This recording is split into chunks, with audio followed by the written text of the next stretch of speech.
ஒருத்த மாடே இல்லாம மாடு மேய்ச்சிருந்தான் பாருங்க. நான் போயிட்டு டேய் மாடு அந்த பக்கம் இருக்க, நீ இந்த பக்கம் மேய்க்கிற அப்படின்னு கேட்டதுக்கு டேய் மாடு இந்த இருக்கு பாரு அப்படின்றான். ஆடா பாவி இதுவாடா மாடு, உனக்கே இது ஓவரா இல்லையாடா, இந்த மாட்டை மேய்ச்சி என்னடா பண்ண போற அப்படின்னு கேட்டதுக்கு ஏப்பா ஒரு வேலைக்கு 5-6 லிட்டர் பால் கறக்குது அப்படின்றான். ஆடா பாவி இந்த மாடா, என்னடா சொல்ற, சரி ஓகே மாட்டை தான் மேய்க்கிற, நாயை கூடவா மேய்ப்ப அப்படின்னு கேட்டதுக்கு இல்லப்பா நான் மாட்டை மேய்க்கும் போது தூங்கிட்டு நான் மாட்டை கத்தின்னு போடுவான், சோ அதனால அந்த மாட்டோட சேஃப்டிக்கு தான் அந்த நாய் அப்படின்றான். ஆடா பாவி இந்த நாயாடா மாட்டை பாதுகாக்கும் அப்படின்னு கேட்டதுக்கு இது சாதா நாய் இல்ல ராஜபாளையத்து நாய் அப்படின்றான். என்னடா சொல்ற குருவிஸ், இங்க பாருங்க இந்த நாய் தான் வந்து மாட்டை பாதுகாக்குதான். எப்பா இந்தாடா தம்பி புடிடா, ஆள விடுறா, உன் கூட இருந்தா பைத்தியக்காரன் ஆயிடும் போல, நீ நல்லா மாட்டை மேய் நான் போறேன். ஏய் ஏன்டா என் காலை பிடிக்கிறா, டேய் தம்பி என்னடாச்சு உனக்கு அப்படின்னு கேட்டதுக்கு வா மாடு மேய்க்கலாம் அப்படின்றான். ஐயோ இவன் ஃபர்ஸ்ட்ல இருந்தே பைத்தியக்காரன் போடுறா, டேய் என் காலை விடுறா சாமி, ஐயோ என் செப்பல வர அங்கேயே உருவிக்கிச்சே.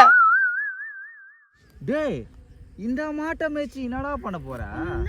காலையில சாயங்காலம் 5-6 லிட்டர் பால் கறக்குது. அப்படியா?